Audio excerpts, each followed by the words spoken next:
Good morning all of you. मेरे YouTube channel पे आपका स्वागत है। हम लोग क्लास सेकेंड यानी क्लास 12वीं के लिए एक वीडियो लेके आए हैं, ऑर्डर ऑफ रिएक्शन। चलिए एक रिएक्शन लेके आए हैं, ऑर्डर ऑफ रिएक्शन। तो ऑर्डर ऑफ रिएक्शन आज हम लोग पढ़ेंगे। इसके पहले आपने पढ़ लिया था रेट ऑफ रिएक्शन, यानी केमिकल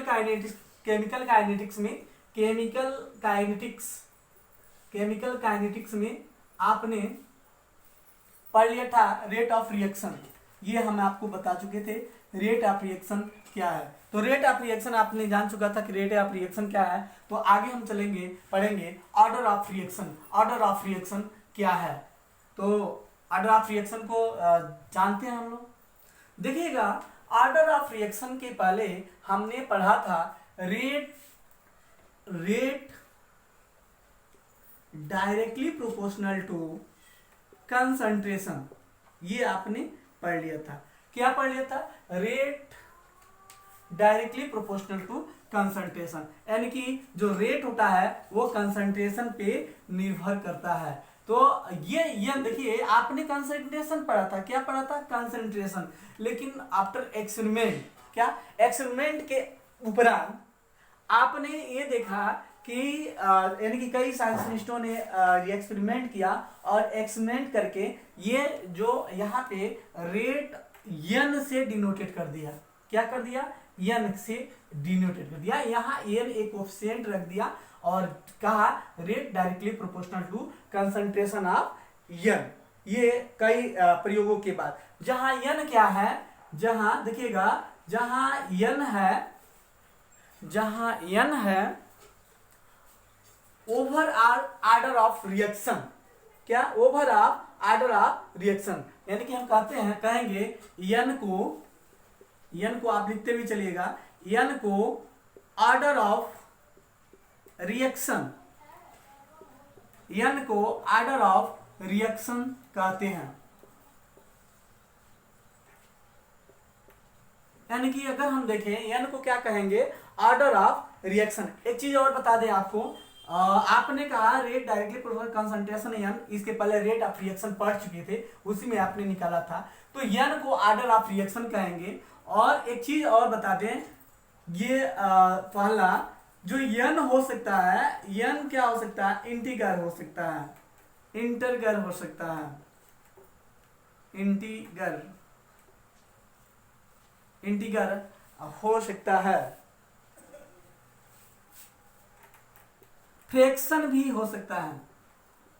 ये हम कहते हैं फ्रैक्शन, दशमलव या भिन्न में भी हो सकता है, इंटीग्रेशन भी हो सकता है, फ्रैक्शन भी हो सकता है। दूसरा अगर हम बात करें, जो एन क्या हो सकता है, दूसरी की अगर एन ऑर्डर ऑफ रिएक्शन का कोई रिलेशन नहीं होता। देखिएगा, अगर हम देखें order of reaction, order of reaction, order of reaction,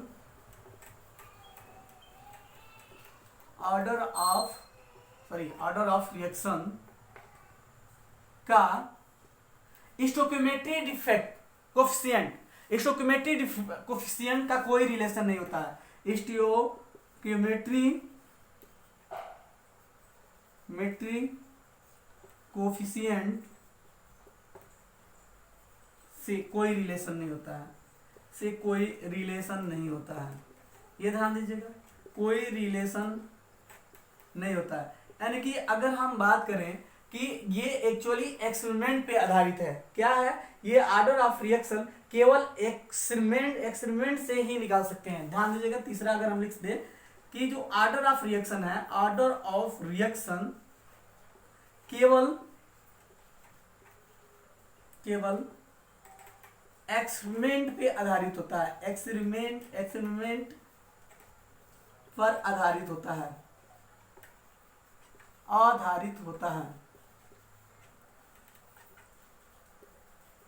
यानी कि अगर देखें कि ऑर्डर ऑफ रिएक्शन निकालने के लिए आपको जानते हैं rate of reaction, rate directly concentration, और एक्सपेरिमेंट से निकाला गया कि जो एन है, यहाँ पे एक एन रख दिया था, जो एन को ऑर्डर ऑफ रिएक्शन कहते हैं। और n क्या हो सकता है, इंटीग्रल हो सकता है, फ्रैक्शन भी हो सकता है। ऑर्डर ऑफ रिएक्शन का स्टोइकियोमेट्रिक कोएफिशिएंट से कोई रिलेशन नहीं होता है, कोई रिलेशन नहीं होता है, और ऑर्डर ऑफ रिएक्शन केवल एक्सपेरिमेंट पर आधारित है। इसको आप थोड़ा क्या कीजिएगा, लिखिए, एक स्क्रीनशॉट लीजिए। थोड़ा हम आगे चलते हैं, एक रिएक्शन लेते हैं, आप फिर देख लीजिए। Rate directly proportional to concentration of n। n को कोई ऑर्डर ऑफ रिएक्शन कहते हैं, n को ही क्या कहते हैं, ऑर्डर ऑफ रिएक्शन। n क्या हो सकता है, इंटीग्रल हो सकता है, फ्रैक्शन हो सकता है।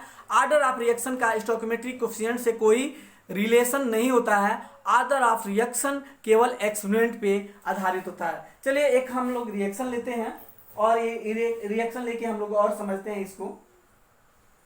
चलिए इसको मिटाते हैं हम।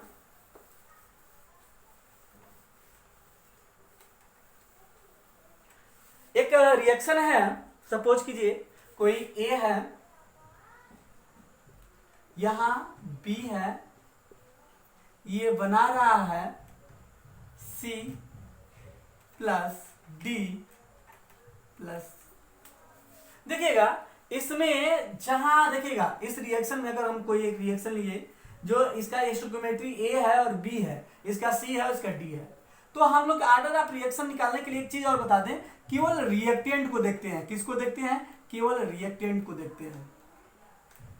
यानी कि ऑर्डर ऑफ रिएक्शन केवल रेट ऑफ रिएक्शन पे ही आधारित है ऑर्डर ऑफ रिएक्शन। तो ऑर्डर ऑफ रिएक्शन, अब रेट ऑफ रिएक्शन हम लोग जानते हैं, रेट ऑफ रिएक्शन किस पर निर्भर करता था, रिएक्टेंट पे निर्भर करता, ना कि प्रोडक्ट पे निर्भर करता था। तो यहां भी हम लोग देखेंगे केवल हम रिएक्टेंट पे निर्भर करेगा ऑर्डर ऑफ रिएक्शन। तो एक चीज बता दें आपको, यहां जो ऑर्डर ऑफ रिएक्शन निकालने के लिए आपको बस जरूरत होगी ए बी बी। ये जहां स्मॉल ए वो बी इजकल टू क्या होगा, stoichiometry coefficient of reactant, stoichiometry coefficient of reactant. जहां ए और बी क्या होगा, स्टोइकियोमेट्री कोएफिशिएंट ऑफ रिएक्शन। यानी कि ये और बी एक चीज है, ऑर्डर ऑफ रिएक्शन इस स्मॉल ए और स्मॉल बी पे निर्भर नहीं करेगा। ये जान जाइए कि स्मॉल रिएक्शन नहीं निर्भर करेगा।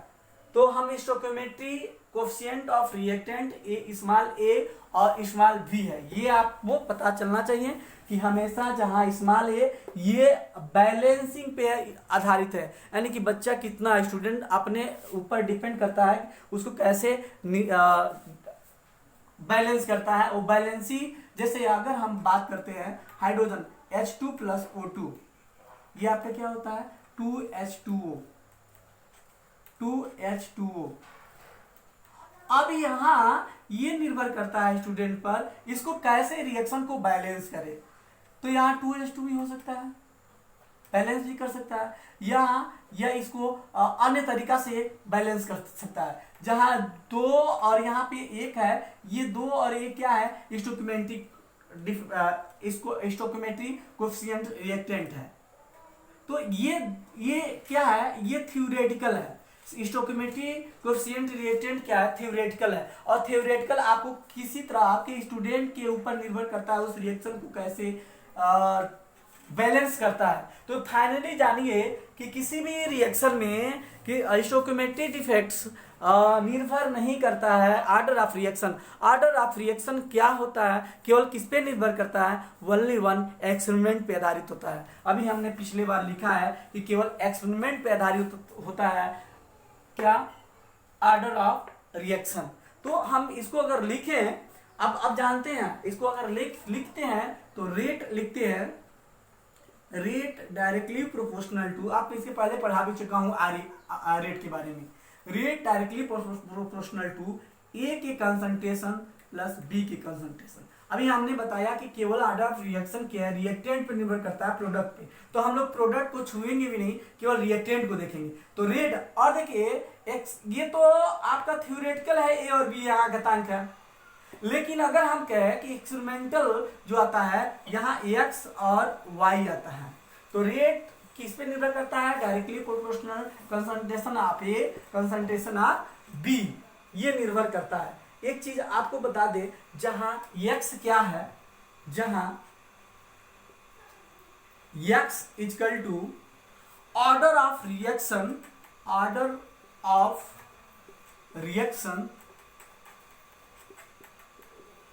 विथ रिस्पेक्ट टू ए, जहां x क्या है, order of reaction with respect to A, और y क्या है, जहां देखेंगे y is equal to order of reaction with respect to b। यहां x क्या है, order of reaction with respect to a, y क्या है, order of reaction with respect to b। और एक चीज आप बता दें, अगर हम ओवरऑल ऑर्डर ऑफ रिएक्शन निकालें,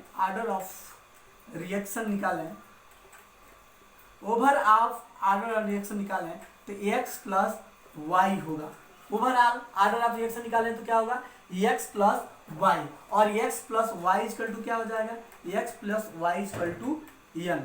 क्या हो जाएगा, x plus y equal to क्या बोलेंगे हम लोग, n। तो ओवरऑल रिएक्शन क्या हो जाएगा, n equal to x plus y. ये आपको n का मालूम चल गया, पहले बार हम लोग निकाले थे कि यही था आपका रिएक्शन। अभी तुरंत इसके पहले वाले में रेट कंसंट्रेशन ऑफ n, तो n क्या निकल गया, x प्लस वाई। उसमें कितने अणु भाग ले रहे हैं, उनके एक्सपेरिमेंट के आधार पे कितने अणु हैं भाग ले रहे हैं, वही निर्भर करता है ऑर्डर ऑफ रिएक्शन को, क्या है, ऑर्डर ऑफ रिएक्शन को, x प्लस वाई। तो ये आपको थोड़ा लिखें, जल्दी फास्टली लिखें, हमारे साथ ही लिखते जाएं, हमारे साथ ही लिखेंगे, और यही होना चाहिए नोट्स में। ऐसा नहीं कि आप अलग से लिखें, आप बस इसी को नोट्स बनाएं। तो अगला हम लोग देखते हैं, इसमें आप जल्दी इसको फास्टली करिए ताकि हम आगे आपको बता सकें।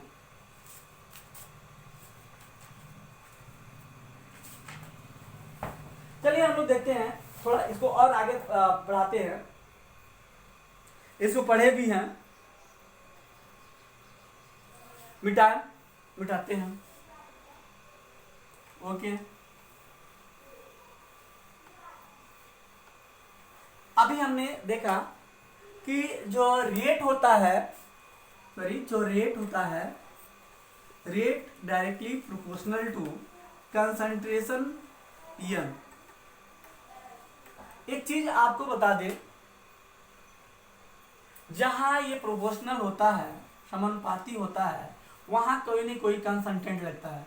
तो कंसंट्रेंट अगर हम इसको ऐसे कर दें, रेट इक्वल टू के कंसंट्रेशन n, अगर ऐसा कर दें तो जहां देखिएगा, आप तो डायरेक्ट जानते हो, पढ़ लियो, कंसंट्रेशन जानते हो, पढ़ लियो, और के जहां के इक्वल टू क्या हो जाएगा, के इक्वल टू स्पेसिफिक कंसंट्रेंट, क्या स्पेसिफिक कंसंट्रेंट या रेट कंसंट्रेंट, इसको क्या बोलेंगे, रेट कंसंट्रेंट, वेग स्थिरांक, रेट कंसंट्रेंट। इसको एक और से नाम से जानते हैं, इसको वेलोसिटी कंसंट्रेंट, इसको किस नाम से जानते हैं, वेलोसिटी कंसंट्रेंट, वेलोसिटी कंसंट्रेंट के नाम से भी जानते हैं इसको, ये वेलोसिटी कंसंट्रेंट कह सकते हैं, या इसको एक और नाम दे सकते हैं स्पेसिफिक कंसंट्रेंट, ये आप नाम दे सकते हैं। यानी कि आपने पढ़ा रेट इक्वल टू के कंसंट्रेशन n, जहां n बराबर क्या है, ऑर्डर ऑफ रिएक्शन, के क्या है, रेट ऑफ कंसंट्रेशन तो जानते हैं, रेट तो आप जानते हैं। तो ये आपका हो गया रेट के बारे में। तो यहां से हम लोग थोड़ा के का, इसके पहले भी हमने के का मात्रक निकाला है, यहां से आप के का यूनिट निकालें, सॉरी यहां थोड़ा हम लोग के का यूनिट निकालें, यूनिट ऑफ के निकाले तो क्या होगा, के इक्वल टू क्या लिख सकते हैं आप, के इक्वल टू लिख सकते हैं रेट अपॉन कंसंट्रेशन n, आप लिख सकते हैं के का यूनिट क्या हो सकता है, रेट। और आप जानते हैं रेट बराबर क्या होता है, रेट बराबर इसके पहले हम निकलवाए थे कि रेट का जो होता है, रेट का जो यूनिट होता है मोल पर लीटर। देखेंगे rate equal to mole per litre time second, sorry time. Rate का आप निकाले हैं, अगर यहाँ यूनिट निकालते हैं तो रेट का निकाले थे, रेट इक्वल टू क्या होता है, रेट होता है मोल पर लीटर और टाइम। कंसंट्रेशन का तो जानते हैं आप, कंसंट्रेशन का क्या होगा, कंसंट्रेशन का होगा, कंसंट्रेशन का मोल पर सेकेंड, सॉरी मोल पर लीटर। कंसंट्रेशन सांद्रता हमेशा निकालते हैं, आप लोग बिलियन चैप्टर में पढ़ चुके हैं, मोल पर लीटर। तो यहाँ चूंकि कंसंट्रेशन का एन है तो यहाँ आप क्या कर सकते हैं, एन लिख सकते हैं, क्या लिख सकते हैं, एन लिख सकते हैं। चलिए हम लोग यहाँ की यूनिट के का निकालते हैं, क्या होगा यूनिट के का, के को हम लिख सकते हैं ऐसे, देखिएगा मोल पर लीटर। टाइम को हम लोग ऐसे लिख सकते हैं, यहाँ टाइम है तो सेकेंड इनवर्स, यहाँ सेकेंड इनवर्स लिख दें, अपान मोल पर लीटर एन, ऐसे आप लोग लिख सकते हैं। तो यहाँ एक काम हो सकता है कि एक मोल है और यहाँ एन है, तो ये कैसे लिख सकते हैं, 1 माइनस एन लिख सकते हैं, ऊपर जाएगा तो माइनस एन होगा। तो ऐसे इसको के का यूनिट यहाँ से लिख सकते हैं मोल, ये ऊपर ले जाइए, ये दोनों में कॉमन है, मोल पर लीटर, ऊपर जाएगा तो माइनस होगा, तो यहाँ 1 है, 1 माइनस एन पर सेकेंड। ये आपका के का यूनिट, आपका के का यूनिट निकल गया, क्या निकला, यूनिट निकला के equal to 1 minus N mole per litre पर सेकेंड, या टाइम आप लोग कह सकते हैं इसको, ऐसे आप लोग निकला। चलिए इसको आप फटाक दे नोट कीजिए, नोट करेंगे फिर हम अगला लेके आपको अगले इसमें थोड़ा भी ऑर्डर ऑफ रिएक्शन और को समझाते हैं हम। ओके, फास्टली डू इट, जल्दी करेंगे, मिटाए। चलिए ये आपको पता होना चाहिए, आपने अभी निकाला के की यूनिट, के का यूनिट अभी आपने निकाला, क्या निकाला, मोल पर लीटर, ऐसे लिख सकते हैं mole per litre 1 minus n second inverse, यहाँ सेकेंड को आप टाइम भी कर सकते हो, टाइम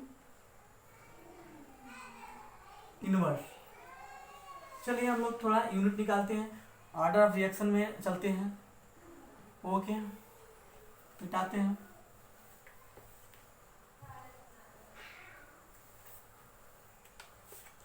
एक चीज जानते हैं, अगर n इक्वल टू 0 आए, n इक्वल टू 0, ध्यान देंगे, n इक्वल टू 0 तो कौन सा ऑर्डर रिएक्शन होगा, ये होगा जीरो ऑर्डर रिएक्शन। कौन सा, zero order reaction, zero order reaction. अगर n बराबर 1 तो क्या होगा, first order of reaction, first order of reaction, REACTION।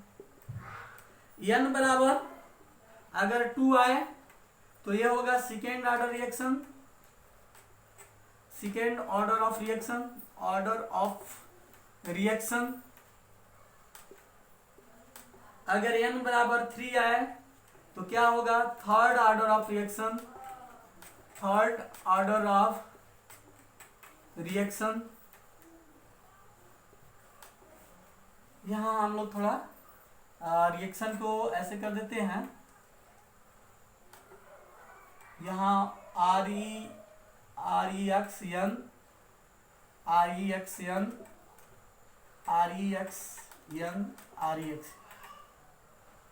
और ऐसे कर सकते हैं, n इक्वल टू इनफाइनाइट आए तो हम लोग क्या कर सकते हैं कि वो क्या होगा, nth order of reaction, order of reaction.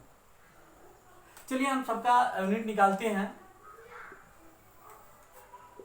n का मान आपने निकाला,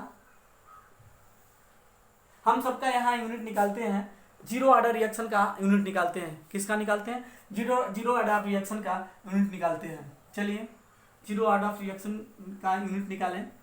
यहाँ देखिएगा, अगर हम देखें कि आपका कंसंट्रेशन क्या हो गया, ये आप रिएक्शन देखें, इस रिएक्शन को देख सकते हैं। ये रिएक्शन है ए, यहां थोड़ा हम लोग ए कर लेते हैं, प्लस बी इक्वल टू सी। तो अगर हम देखें कि ऑर्डर ऑफ रिएक्शन निर्भर करता है रेट इक्वल टू किस पे निर्भर करता है? रेट इक्वल टू क्या होता है? रेट अगर निकालें तो ए के कंसंट्रेशन बी के वाई पे निर्भर करता है। किस पे? ए के और बी के वाई पे निर्भर करता है। और यहाँ से हम लोग के भी निकाल लेते हैं। तो यहाँ अगर हम ये कह दें कि रेट इक्वल टू, यहाँ के लिखते हैं, रेट इक्वल टू के आर पर एन लिख सकते हैं। के आर पर एन, जहां आर रिएक्टेंट हो जाएगा, कंसंट्रेशन ऑफ रिएक्टेंट। तो अगर हम यहाँ जीरो मान रखें, यहाँ देखिएगा, अगर हम यहाँ के इक्वल टू, अब यहाँ निकालना है k equal to rate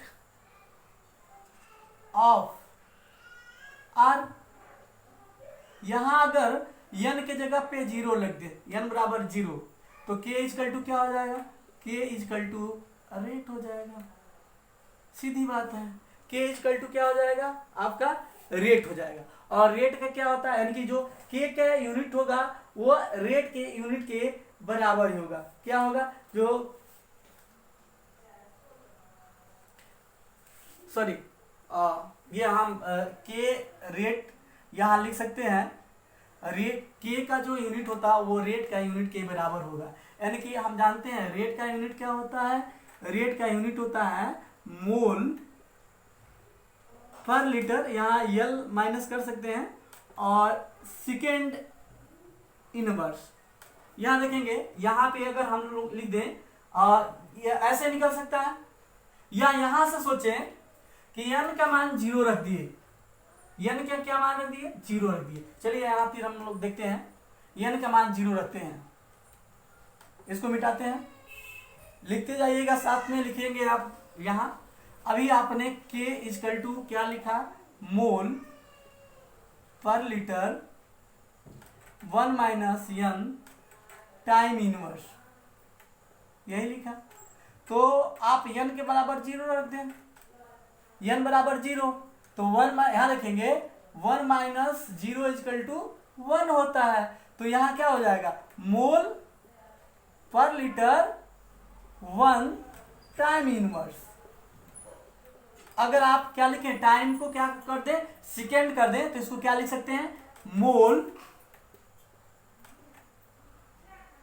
litre 1 कर देंगे, यहाँ 1 कर देंगे -1, और यहाँ टाइम को सेकेंड लिख दें, सेकेंड लेंगे 1। तो ये आपका क्या हो सकता है? ये होगा जीरो ऑर्डर रिएक्शन के वेग कंसंट्रेशन का मात्रक यूनिट। देखिएगा, बहुत ही इंपॉर्टेंट है ये बहुत ही इंपॉर्टेंट है। VIP ये हमेशा पूछेगा, चाहे आप कंपटीशन का एग्जाम दे रहे हो या आप बोर्ड का एग्जाम दे रहे हो, ये आपका पूछेगा। चलिए हम लोग फर्स्ट ऑर्डर रिएक्शन का ऐसे निकालते हैं। यहाँ फर्स्ट ऑर्डर निकाले तो फर्स्ट n बराबर 1, ध्यान दीजिएगा, n बराबर 1, तो यहाँ देखेंगे 1 माइनस n बराबर 1 कर दे तो 1 बराबर 1 जीरो हो जाएगा, होगा ना जीरो। तो देखेंगे यहाँ अगर n बराबर 1 रख लिए तो k इक्वल टू लिखे, देखते जाएंगे, k equal to mole per litre 1 minus 1 time inverse. 1 मान जीरो हो जाएगा, तो मोल पर मीटर का इसका पूरे का मान जीरो हो जाएगा, इसका पूरे का मान क्या हो जाएगा? जीरो। तो फर्स्ट ऑर्डर रिएक्शन में k का यूनिट क्या हो जाएगा? Time inverse. यह आपको क्लियर करना पड़ेगा, k का यूनिट क्या हो जाएगा? k का यहाँ यूनिट होगा टाइम्स इनवर्स।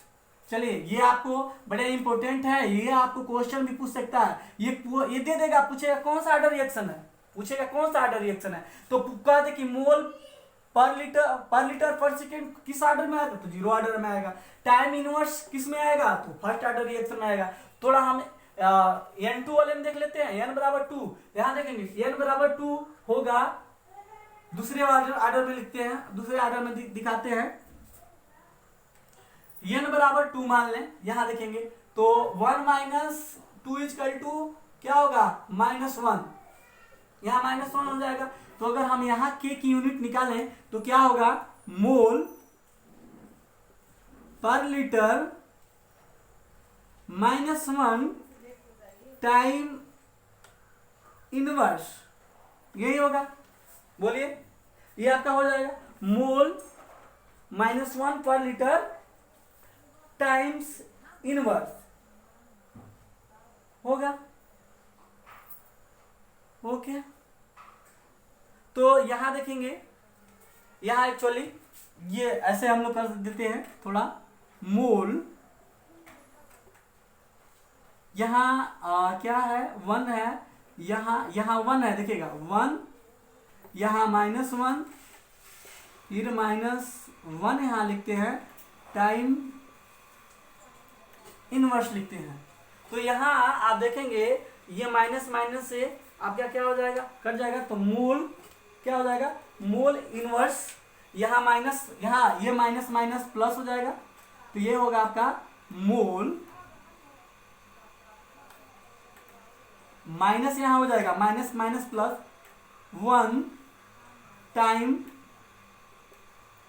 इनवर्स। सेकेंड में लिखना चाहते हैं तो मोल, यहां ये हटाते हैं, यहां और टाइम लिखना चाहते हैं, टाइम सेकेंड के हिसाब से लिखना चाहेंगे तो मोल पर मोल लीटर पर सेकेंड, ये आपका सेकेंड ऑर्डर रिएक्शन में हो जाएगा। वैसे आप थर्ड ऑर्डर में निकालना चाहें, देखेंगे nth का तो निकला हुआ है, थर्ड ऑर्डर में निकालना चाहें तो थर्ड ऑर्डर में क्या होगा? 1 माइनस n3, तो ये -2 हो जाएगा। क्या हो जाएगा? -2 हो जाएगा। तो यहाँ k का यूनिट क्या हो जाएगा? k इजकल टू मोल बटे लीटर -2 टाइम्स इनवर्स। तो यहां देखेंगे ये ऐसे भी लिखते हैं इसको, मोल यहां 1, यहां क्या? पूरे का -2 टाइम 1, ये जब गुणा करेंगे तो यहां क्या हो जाएगा? मोल लीटर, ये क्या हो जाएगा? ये प्लस हो जाएगा लीटर स्क्वायर टाइम 1। तो ये आपका ये रहा कैसे आप ऑर्डर ऑफ रिएक्शन निकाले। इसको हमने आपको चर्चा किया कैसे आपने ऑर्डर ऑफ रिएक्शन निकाले। इसको बहुत ही इंपॉर्टेंट है। इसको हमारे वीडियो को 1 से 2 बार 3 बार 4 बार, अगर नहीं समझ में आया 4 बार 5 बार देखिए, लेकिन ऑर्डर ऑफ रिएक्शन आपको आना चाहिए। इससे तमाम क्वेश्चन भी है और क्वेश्चन करेंगे। अगले हम टॉपिक में लेके आएंगे मॉलिक्यूलरिटी ऑफ रिएक्शन, आणविकता, अभिक्रिया की आणविकता लेके आएंगे। तब तक हम लोग इसमें एक क्वेश्चन अब चाहे तो एक क्वेश्चन भी कर सकते हैं। ठीक है, ओके, एक क्वेश्चन हम लोग कर लेते हैं। और वैसे टाइम भी हो चुका है। क्वेश्चन आपको हम एनसीईआरटी बुक से दे देंगे, क्वेश्चन आप करेंगे। जो नहीं समझ में आएगा तो हमसे कांटेक्ट जरूर करेंगे। तब तक आपको धन्यवाद। ओके।